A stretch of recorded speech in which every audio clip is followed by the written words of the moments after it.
Hi Aquarius, this is Jov. Welcome back sa ating channel.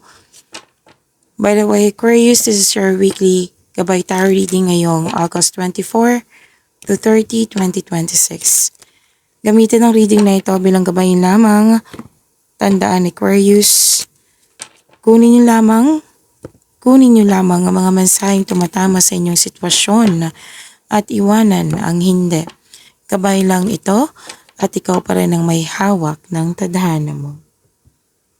Kung handa ka na Aquarius, tingnan natin kung ano ang gustong sabihin sa iyo ng universe ngayon.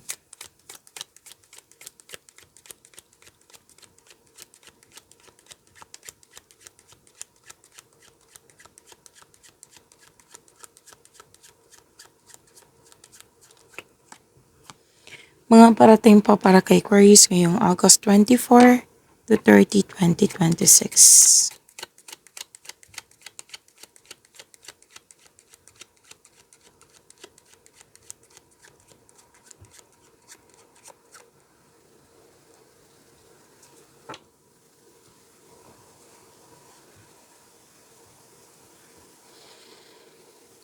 Aquarius, para kang nakatali sa isang bagay, sa isang sitwasyon or sa isang tao na ikaw ay nahihirapan na pwedeng stagnation, isolation, may restriction. Pwede din nahihirapan ka sa pag-follow sa rules or may nangyaring limitation. Parang hindi mo, nakikita ko kasi dito you feel restricted, loss of freedom, unable to express yourself. So, sana'y ma-overcome to kasi sa mga sinasabi ko kanina, magka-create kasi to ng blockages. Pwede ngang loss of connection sa isang tao. Pwede din po nahihirapan sa obligasyon. Lalo na't may nakita rin akong pwedeng buntis. May buntis kasi ako nakita dito. Oo.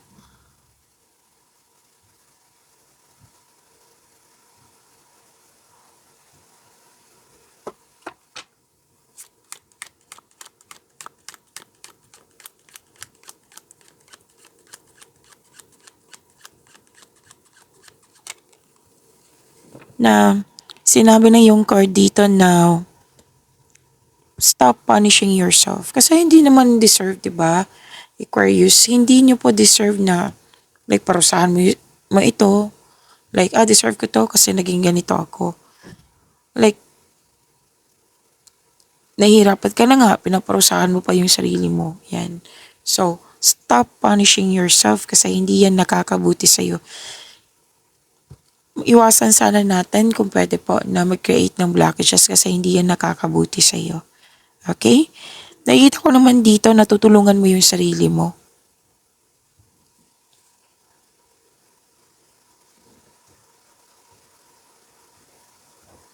At may nakikita ko dito, maging handa kasi ang nakikita ko naman dito na in-embrace mo to, itong new journey na ito. Tapos maging handa kasi kung magagalingan niyo po sa new journey na ito kasi may self-discovery and progress. Yes, may nakita kong ganyan sa new journey mo. And pwedeng may invitation na kailangan mong pumunta. Pwedeng bakasyon po ito. Pwedeng may travel. May usapin tungkol sa sasakyan, sa car. And may change of mind.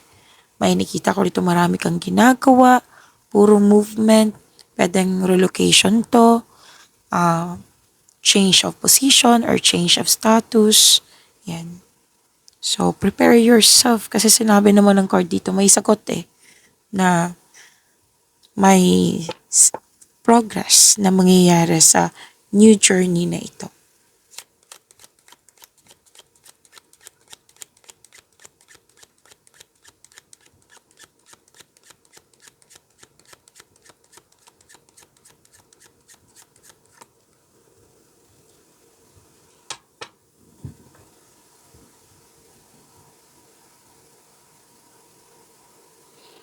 Okay, may nakita ako ditong kasunduan. Pwedeng signing of contract to, deal, commitment, agreement, promises. Pagtipon-tipon, meeting.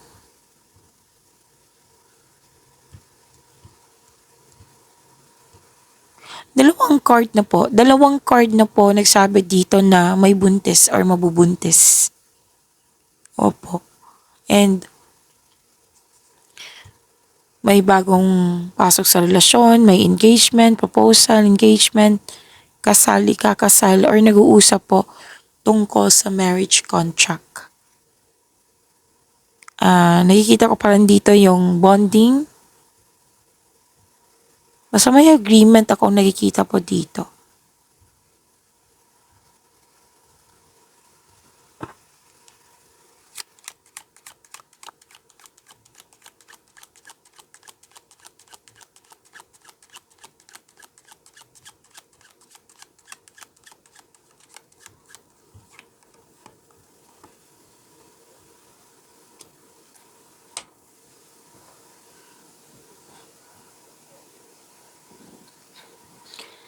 Okay, Aquarius, dalawang card kasi nagsabi dito na nagkaroon ng loss of connection na most likely nangyari na to sa nakaraan.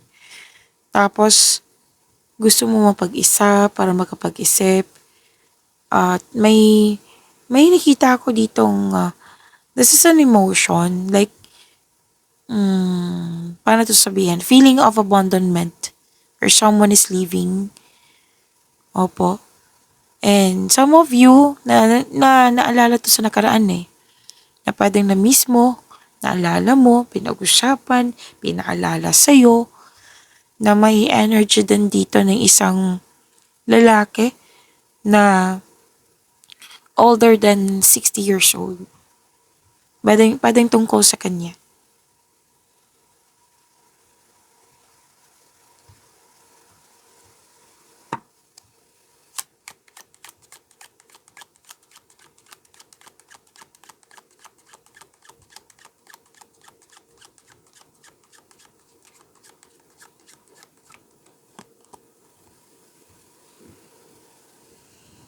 Okay. May positive energy. May nakita ko ditong you're divinely guided, which is good. Claim po. At nakikita ko dito na kung dati disbalance ngayon may improvement na. Tapos nakikita ko rin dito na you love yourself more, nagpaganda, nagpapogi, nagpasalon, bumili ng cosmetics. Oo, may nakita kong cosmetics eh. Tapos pwede din may artistang nanonood dito or humahanga ka sa isang artista. Yan.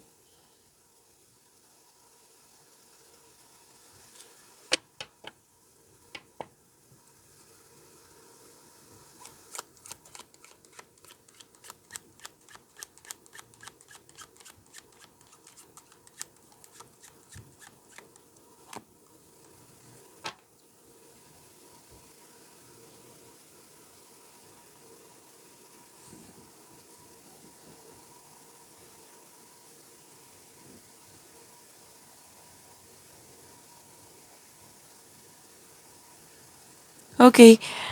Fresh start, new start. Oh, wow. Congratulations ha. Aquarius, tatlong court kasi nagsabi dito na may buntis, mabubuntis ng anak, nag-aalaga ng baby. Oo, tatlong court mismo nagsabi dito. At may fresh start like bagong project, bagong relasyon, bagong gamit, may dumating na bagong opportunity na aminado ka na wala kang experience pa pero let's say hindi mo pa alam kung paano pero nakikita ko naman dito na haharapin mo. So, dalawang card din po nagsabi dito na may na-miss ka talaga na nangyari sa nakaraan or pwedeng literal to na tao. At may nakita ko ditong humihingi ng atensyon sa'yo, pwedeng inner child mo or literal na bata. So, bigyan niyo po ng panahon kung pwede po. Or pinag-usapan niyo tungkol sa isang bata. At dalawang card po mismo nagsabi dito na may bago kang pet, bagong gamit, na nagbibigay ito ng pamper sa'yo. At yes, sa new start na ito, sa new journey na ito, dalawang card po kasi nagsabi dito. Ay, by the way, tatlo pala. Dito at dito. So, tatlong card po mismo nagsabi dito na may new journey. A fresh start, a new start. There's something new. Na galingan nyo talaga sa new journey na ito, Aquarius. Kasi magbibigay talaga to ng growth sa inyo and expansion.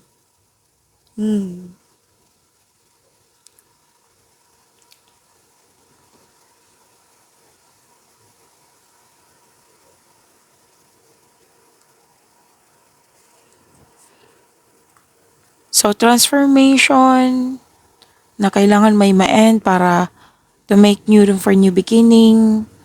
Kailangan ma-let go na kasi hindi na siya kailangan sa new beginning, new direction. So, di ba sinabi kanina pa ulit-ulit na sinasabi dito, may a longing for the past. May na-miss ka sa nakaraan. Pwedeng sitwasyon, pwedeng tao, mga nangyari na hindi mo nagustuhan. So, forget the past. And mag-focus ka sa new direction. Kasi sinabi dito, di ba, tatlong card po, nagsabi dito na may new direction. And it's time to move on. It's over. May finalization. Yan.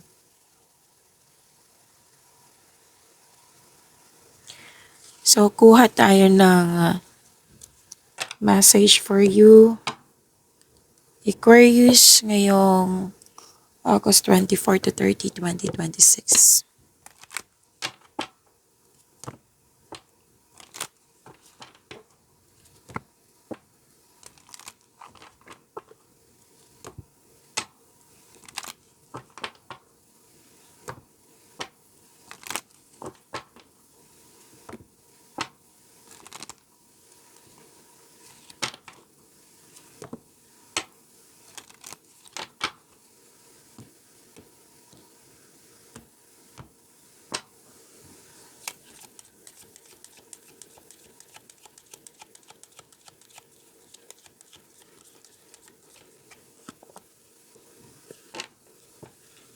Meditate and contemplate new moon in Pisces.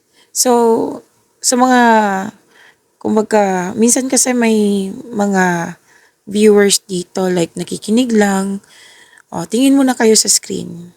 Baka kasi may mabasa na naman ako na bakit Pisces yan? Na Aquarius ito. Oh, nag-strong agad. So, tingnan mo muna yung screen po. Oh, this is your oracle card. Meditate and contemplate new moon in Pisces. Okay, so klaro yan ha. Baka may magsabi na naman, Aquarius tong reading nito. Okay, so meditate and contemplate.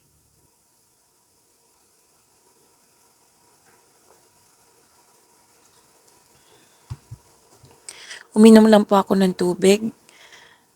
Aquarius, kung sa Tagalog pa, this is,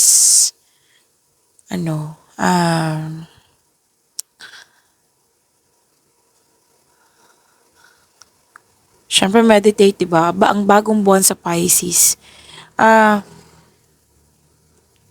Nagdadala po ito ng enerhiya ng pagpapagaling. Wow! Claim natin to. Kailangan ko kasi to. Pagpapagaling.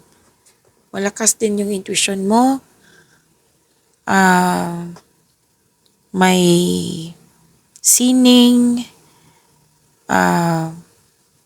Mga bagong simula na nakabatay sa iyong mga pangarap. So,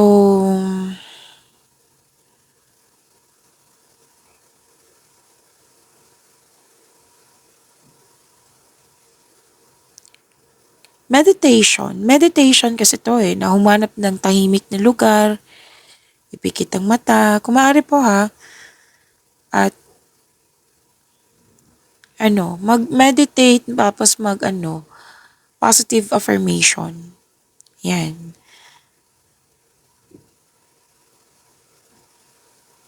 Okay. So, sa career and money, isa-isahin natin na. Sa career po, kasi ang bagong buwan po sa Pisces ay nag-aanyaya sa iyo na gamitin ang iyong malikhaing pag-iisip at magtiwala sa iyong kutob pagdating sa hanap buhay. So sa career mo, panahon ito para magtanim ng bagong pangarap sa trabaho. Kung kung ikaw ay nasa larangan ng sining, yung healing, or pagtulong sa kapwa, napalakas ng energy. Yes, napakalakas ng enerhiyang ito para sa iyo. So huwag matakot na mag-imbento ng mga bagong idea. About your money, babala kasi ang buwan na ito laban sa pagiging marahas or pabaya sa pananalapi. Dahil madala sa emotion ng Pisces eh. Okay, may ginawa lang po ako. Um, Sana tayo mag-ingat po sa impulse buying or biglaang paggastos dahil lamang sa nararamdaman. Gamitin ang mga panahong ito para mag-manifest ng kasaganaan sa pamamagitan ng pasasalamat. Okay? Kung control, monitor, and save your money. At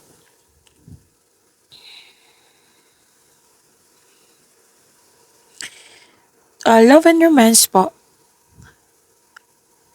Ang Pisces po ha, baka magtaka kayo Aquarius. Tingnan nyo yung screen nyo.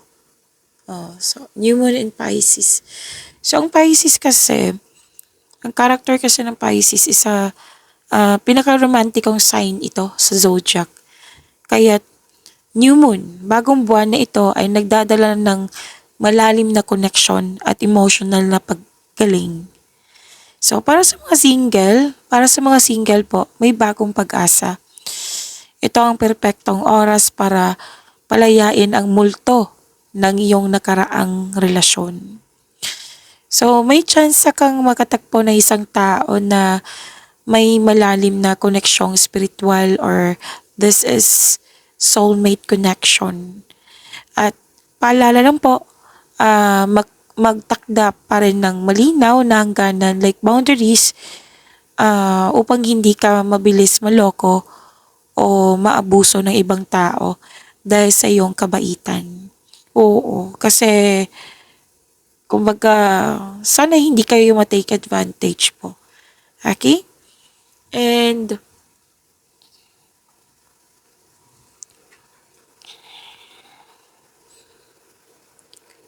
para sa mga marelasyon sa buhay mag-asawa, pagpalalim, panahon ito para mas mataas na antas ng pag-uunawa. Like, habaan ng pag-uunawa.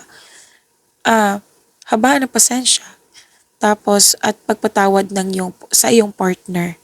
And, mas magiging malambing, maalaga, at sensitibo kayo sa pangailangan ng isa't isa. Iwasan maging martir, Aquarius, o isakripisyo ang lahat ng iyong sariling pangailangan para lamang sa kapayapaan ng relasyon. Ang ang tunay na pag-ibig kasi, ang tunay na pag-ibig sa Pisces ay nagpapagaling, hindi nagpapahirap po. Okay? So that is meditate and contemplate New Moon in Pisces.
Maraming salamat Aquarius sa mga hindi nag-skip ng ads.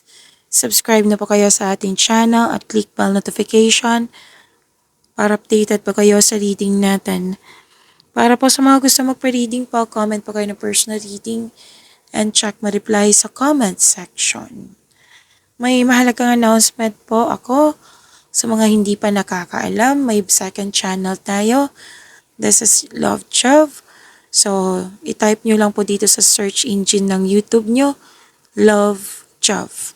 At huwag nyo kalimutan na mag-subscribe at i-click yung bell notification kasi andito po yung daily reading sa lahat ng zodiac sign. Tapos, this is timeless reading, short reading. Yan. So, huwag niyong kalimutan na bisitahin ng ating second channel, Love Chov. Maraming salamat po.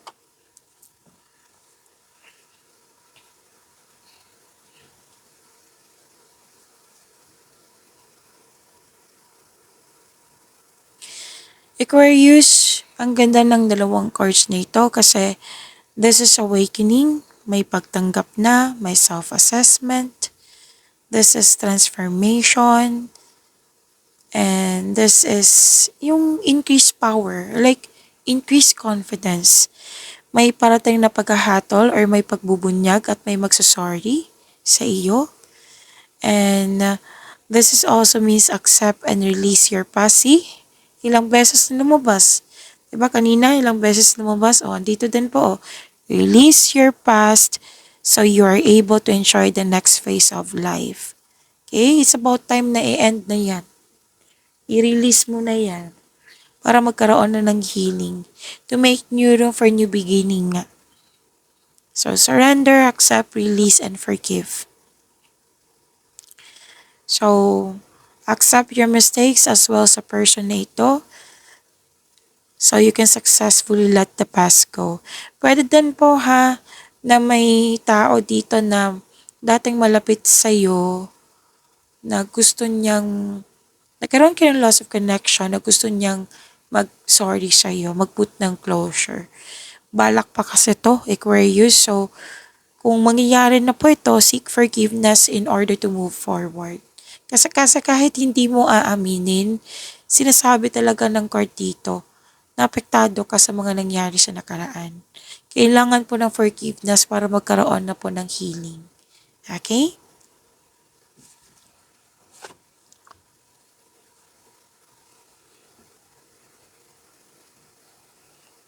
So, acknowledge for your success is coming, lalo na sa career and money mo.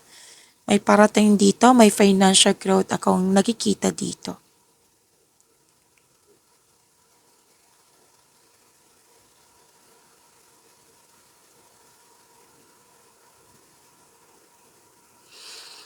Wow, satisfaction and abundance. Completion pa rin ito. Thankful ka sa mga biyayang natanggap mo, Aquarius. You have overflowing abundance, successful and satisfied sa buhay. So this card asks you na mag-relax, mag-enjoy, and share your good fortune to others kasi babalik naman po iyan sa iyo. Okay? And love and happiness overflow, Aquarius. Deserve niyo po ito, claim niyo po. Deserve niyo mag-relax, magbakasyon, mag-enjoy.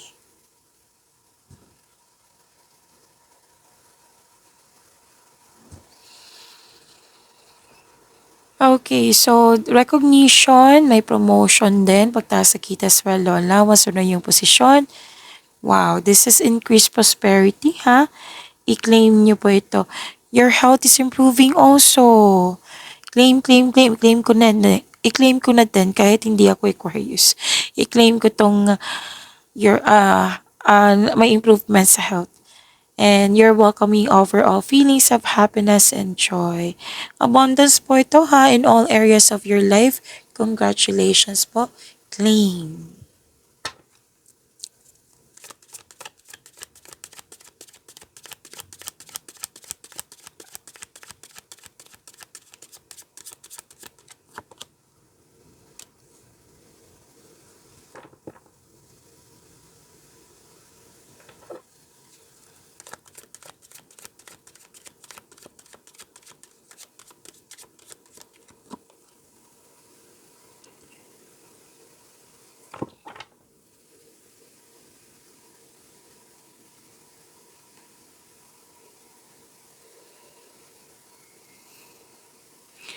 Okay, sa career and money niyo po, sabi po dito na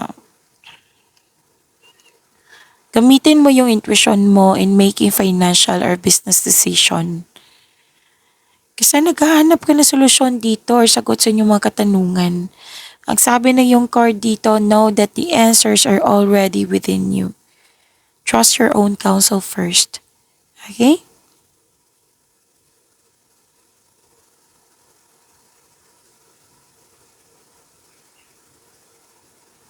So, feel free yourself para makapag-isip ka ng maayos.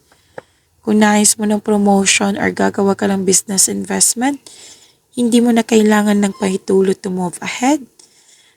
Mas gusto mo magtrabaho mag-isa rather than in collaboration.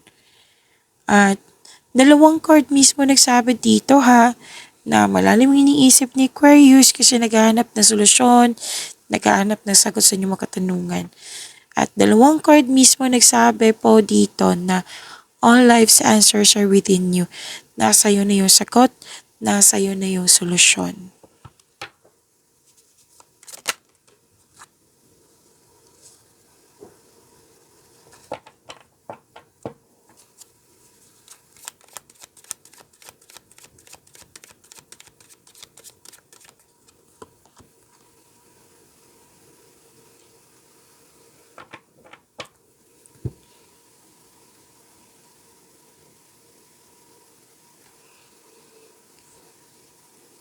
Okay, Aquarius, kung gusto nyong mapanood agad yung premiere na video natin, i-click nyo po yung bell notification dyan at huwag nyong huwag nyo hayaan. I-click nyo po yung bell notification dyan at kung hindi nyo po alam kung paano magpaturo po, huwag nyo din kalimutan na mag-subscribe sa ating channel at may offer po akong personal reading. Kung gusto nyo po, comment down personal reading at antayin yung reply ko. And huwag niyo kalimutan yung sinabi ko kanina na Love Job. Bisitahin po natin yung second channel natin dito lang po sa YouTube. Search niyo po yung Love Job. Huwag kalimutan subscribe at i-click yung bell notification. Okay? Kasi dito po yung daily reading niyo.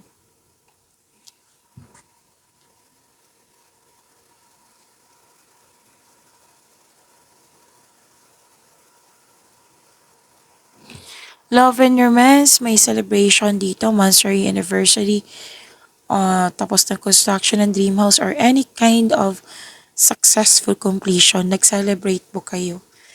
And may na-achieve, yes. May perfect situation na maaring may parating na gantimpala or positibong resulta sa inyong mga ginagawa, single ka man marelasyon sa buhay mag-asawa.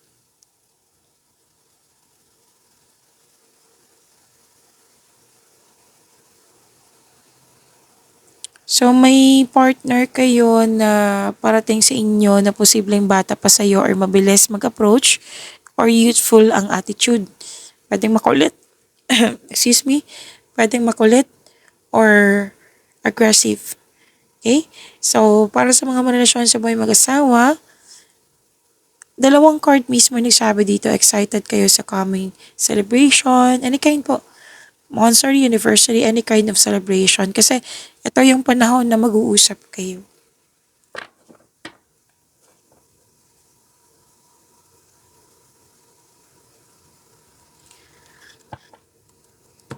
Okay, so defensive guarded ka. Gusto mo ng me time muna, ayaw mo muna magkaroon ng relasyon, some of you. Para sa mga marelasyon sa buhay mag-asawa, umiiwas kayo ng away or confrontation para hindi ka or kayo masaktan. Kumbaga, you put limitation. So, fear kasi to, kailangan tong pag-usapan po para ma-release tong fear na ito. Okay? Sa pagyamanin niyo po yung blessings na binigay sa inyo. Aquarius, see you tomorrow. Maraming salamat po.